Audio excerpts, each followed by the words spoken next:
How's it going, everybody? Jeff Slakey here at the EDC offices, and I'm talking with Joe Schmidt and Jennifer Baria about the RECOMPETE Act. It's a big thing that came in under some of the federal signing of some legislature and some legislation over these last couple of months, and it is and could prove to be a big boost to Mason County. How are you both doing? Fantastic. Busy. Busy, yeah. You guys have been busy. I've seen that Representative Kilmer was in town. Mm-hmm. Yes. The Undersecretary of Commerce for the whole nation was here as well, checking out what we have to offer in Mason County and around the state.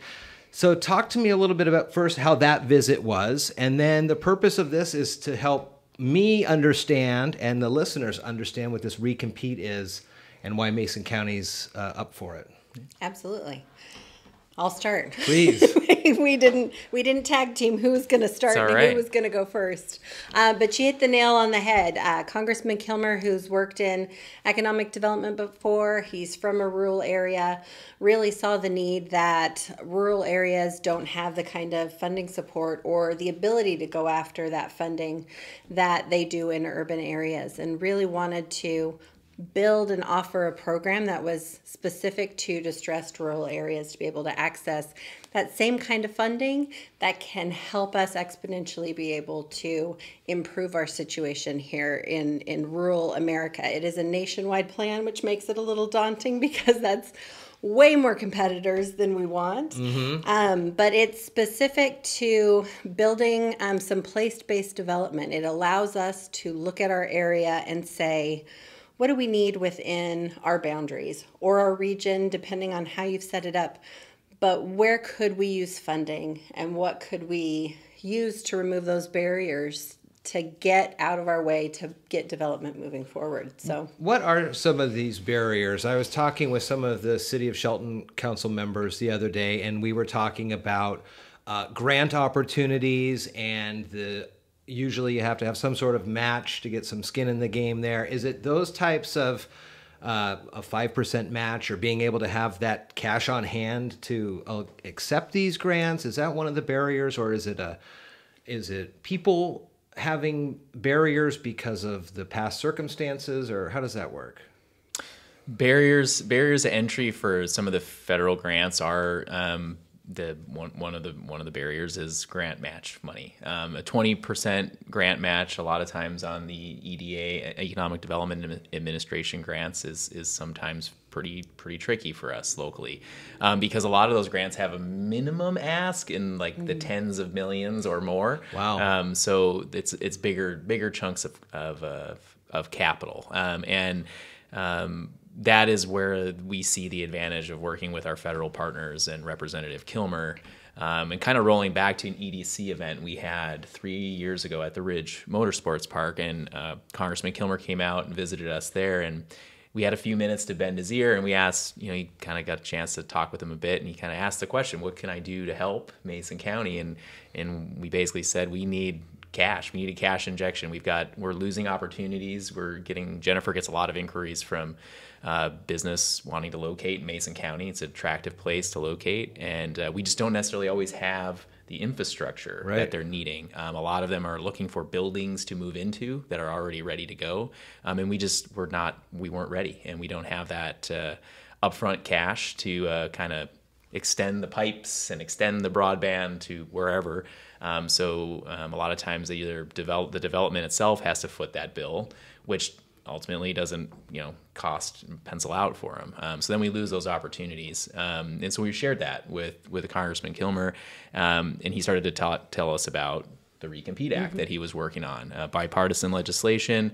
And basically the goal with RECOMPETE is to make it easy for communities like ours, distressed communities, where you don't have teams of grant writers, you don't have huge amounts of cash for grant matches, and have it on a repeatable cycle. So over a period of 10 years, initial financing looked like $10 million a year for 10 years, and that's a huge chunk of money for Mason County. And everything boiling down now, it's not a $100 million ask today. It's more about a $50 to $55 million ask, which is still a considerable amount of money for us locally. But that is going to get us kind of on the right path, so we can start putting the right infrastructure in place in a coordinated way, and hopefully start attracting other industry, other business to Mason County and diversify our commercial landscape. They also added into it strategic planning funds. Another barrier that we have here is even if you were able to go after the funds and dedicate all of that time and energy, you don't often have the staff to support even applying for it, let alone the reporting side of it that comes with it. So the flexibility in this to be able to get some of those strategic development dollars to help plan for the bigger pot of money is something that I haven't seen before in any of the federal outputs. Yeah. So is this money going to be available to the EDCs, the cities, the county, or are there also opportunities for specific individuals to request this for improvement for their land or something like that? So it's specific, it's sort of specific. So what the EDA is allowing us to do is really say, who are your partners and what does the plan look like? So the process is really to give for the first round, to give an overview of what you see the big ask, the application for. So the work that we've been doing over the last few months is pulling together all of those partners, all of those different types of projects, workforce development, housing, infrastructure is a big one, as our development areas don't have a lot already existing, and that takes time. So looking at those different kinds of partners and bringing them together before we put in that application. So that's the work that's been happening to build that coalition, which at our last stakeholders meeting got named Ignite Mason. Joe was our brilliant neighbor on that. Very nice.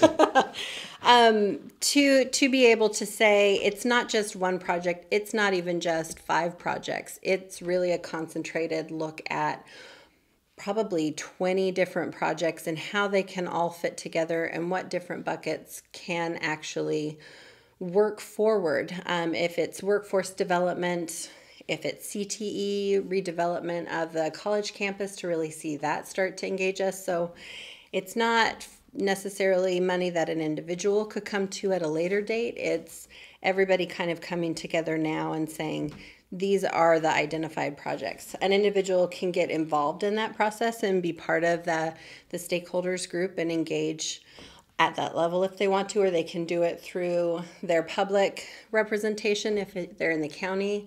Watch the county meetings, watch the briefings that happen with them.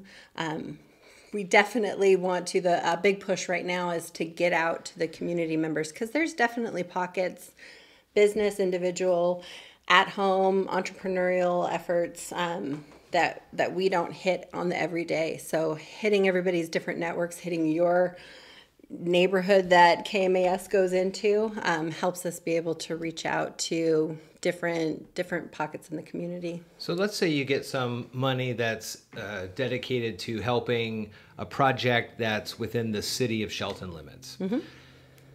Is there additional requirements for the city to participate in this, or is it all part of the overall recompete? It's all part of the overall recompete. Yeah.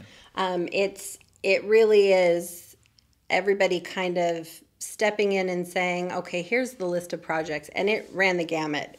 The city put in projects, yes, but they're not the only projects. So what needs to come first? So $50 million is a big pot of money, but I don't think it'll come as a surprise. That's only the first step. We're going to still need additional funding after that. So what projects need to go first before some of those other projects can happen? Mm-hmm. And the city definitely has projects that need to come before a county, but not necessarily need to come before something at the PUD 3, maybe. Yeah. That's not the order that they're going in, but it really is them the partners coming together and saying, we agree moving this forward. It's not necessarily the city's project needs to move forward first. It's which one makes more sense to the opportunities that we have coming in. Yeah. The different areas that businesses are looking at. Does it make more sense to put in this project where nobody's looked, or to put in a project where companies and businesses have already looked? So. And who sits through and kind of prioritizes that list. It's not a first in, first out kind of basis. So if a project does come in and it looks good, who are the stakeholders who move that to the top? Between the coalition members, we have basically like an executive group that is steering this along and working. We are working very closely with, we've retained a consulting firm, the Ridge Policy Group out Thank you for them. Washington, D.C., yes. One thing we realized, too, is when we were going, even though we kind of initiated the conversation around, we don't have the grant writers and consultants that we can just bring on, but we did realize we did need to fund that, and the coalition members funded bringing on the Ridge Policy Group, as well as a grant writer who's going to work collectively with us and help us basically narrow down those lists of projects and ensure that all of the projects together are working towards one of the areas we're working towards is lowering the prime age employment gap.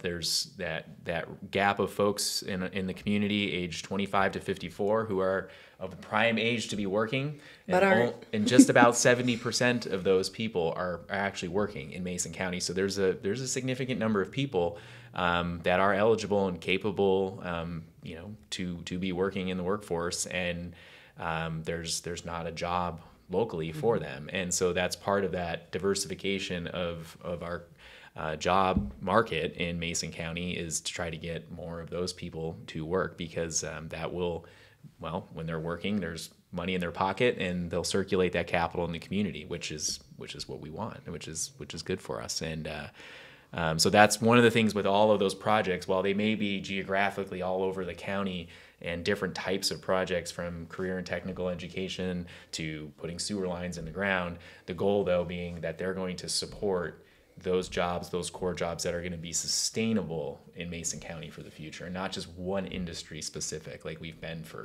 decades. This was part of the CHIPS and Science Act. Is that the one the president signed? Yep. So the law's going. What's the timeline on seeing money come in and kickstarting this thing?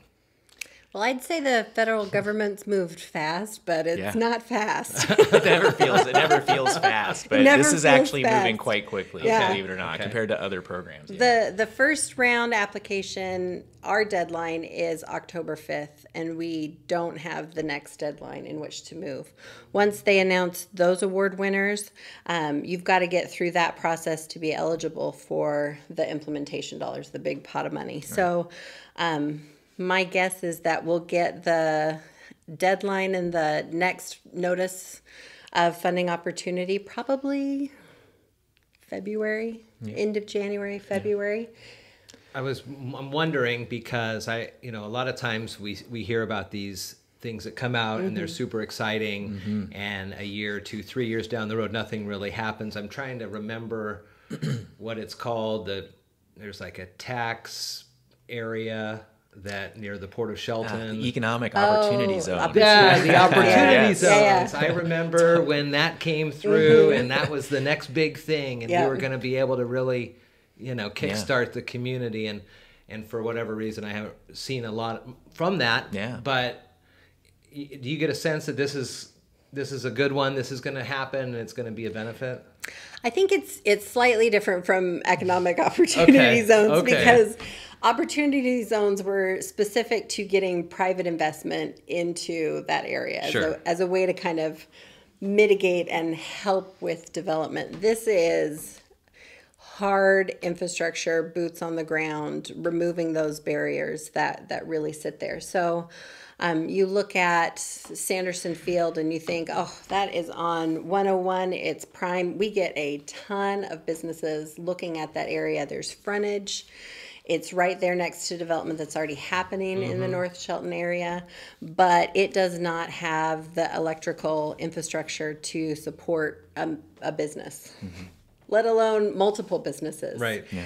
And then you look at the build out for those substations, and it's 3 to 5 years. So even if they started now, we're not going to see the development happening or into completion until probably 3 years from now. So this funding opportunity allows us to be able to say, let's remove that, let's get that out of the way, so that as those businesses are looking at the area and coming in, that they're able to move as quickly as they need to be able to move and not wait for us to do the infrastructure side of it as well. So it is slightly different. I feel like Opportunity Zones was a lot more passive. This is a lot more us directed and us being able to say, let's move, let's get it out. And I'm glad you brought that up, because the economic opportunity zones, while, or you said it sounded great, is some deduction or forgiveness on capital gains, I believe, and so the investment in there, whatever profit potentially gained, there was a tax incentive for anybody to invest, and we never really saw any interest. I mean, there was some tire kicking, businesses would come and make offers or come up with concepts, but nothing really came to fruition, nothing really serious. And that was a talking point with Congressman Kilmer we did bring up. He said, yeah, even with the opportunity zones, we're still not seeing interest. And even further, we work very closely with our 35th district delegation, Senator McEwen, Representative Couture, and Griffey, and they actually worked with us, the city, to forgive a $2.22 million latecomers agreement in that area. So essentially what would have happened in the past is any businesses that would be connecting to that city water utility that was initially funded by the state of Washington to go to the State Patrol Academy and the prison, and the state, to recover their costs for the extension of that utility, applied a latecomers agreement. Well, we had been hearing for years about the impacts of that latecomers agreement, because that's just another cost on development. And we worked real close with our 35th district, the state level, to get that basically wiped clean a couple of legislative sessions ago. Time kind of marched on, and we kind of we're not seeing growth. And we've been talking about it, and we really need a catalyst. We really needed that cash injection to try to move the needle. And now we've talked about hotel development, and we've talked about other opportunities at the Port of Shelton. 25% of the buildable industrial land in Mason County is at Sanderson Field at the Port of Shelton, and having modern utilities and access to robust utility there could really take off. And so we're wanting to support that, and then ultimately the ancillary benefits, if we put those sewer lines and broadband in the ground, not just business can connect to that, but residential communities as well. And we know we have some underserved communities in Mason County for sure. So this is an opportunity to not only try to bring business to the community, but also take care of those other challenges that we've been trying to deal with along the way as well. So, kind of try to get the biggest bang for the buck if we can. Yeah.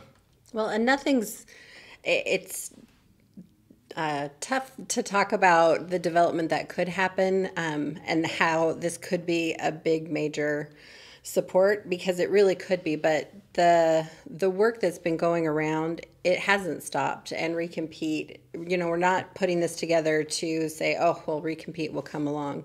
Those entities that are partners that are looking at these development areas as things we need in order to be able to improve where we are, they're still working through different plans. If Recompete doesn't work out, then we're going after other grant funding opportunities. We're going after other ways to fund sewer, or other ways to get substations built. It's not going to be the end-all be-all. It really is a tool that we can use to get to that next step. And as growth happens around that, then other issues are going to come up, and you're going to see other things that take priorities. And that's kind of where you move on to that next step. You mentioned October 5th, so what are some of the things that either the listeners can do to learn more about this or to get involved themselves? We are doing a big marketing push on our social medias, so please feel free to join up to really start to educate you. I think the community involvement and that outreach is really going to help us in phase 2, but that education side of it, wanting to get everybody on that same page to really know what those different entities are doing or moving forward to, I think is a really big push. And then would more community engagement help when it comes to people in DC looking at Mason County as on the list? The right engagement, absolutely. Right? Yeah, absolutely. Right. And what I'll say on that is growth is a scary thing, right? And I know a lot of people. I moved to Mason County because of the rural nature of Mason County, right? I love living here for that reason.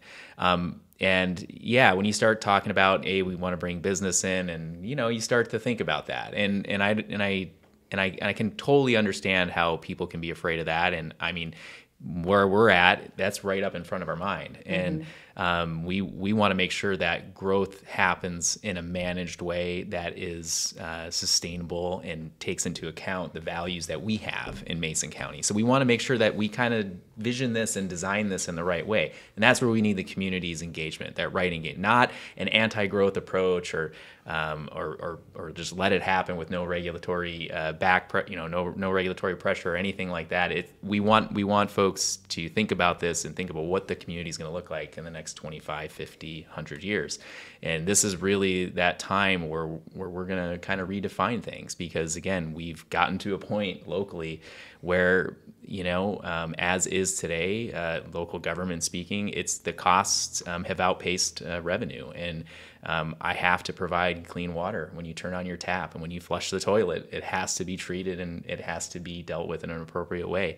And those costs just continue to rise, and I cannot tax, and we cannot put that pressure back on this community as is. We need some growth to shoulder some of that. And I think, again, if we do this like we're doing today, I feel like we got a good team, good coalition of people, the right values, the right ideas, and I think we'll do this in the right way, and we'll be successful in the long run. It's exciting. Very good. One of the comments we get a lot is our biggest export is our youth. Sure. Is people. If we can't figure out how to create those job opportunities for them to either educate and come back or start their career pathway in at the beginning and work up through, then we're going to continue to export our youth. And the way that we stop that is to build and provide the opportunities for them to look at here. So that really just... Yeah, I firmly believe. Synopsized it well. Yeah, and I do believe, as a goal of all of this, that is actually an attainable goal in the short term. That jobs do come to Mason County. That students are going to graduate from a local high school and they'll get a good paying job, and they'll be able to plant roots here and do what their families did when they were growing up. And that's just a really cool thing to realize is within reach right now. So we'll still be rural. We still will be growing, but we'll be able to support ourselves and not have to worry about losing our most important people. Yeah. Absolutely. It's the RECOMPETE Act. It's all part of the CHIPS and Science Bill that was signed by the president this year, and you can learn more about it. We'll put the links to the show notes and how it is impacting Mason County here with Joe and Jennifer in the EDC offices. Thank you so much. Thank you. Thanks for having us.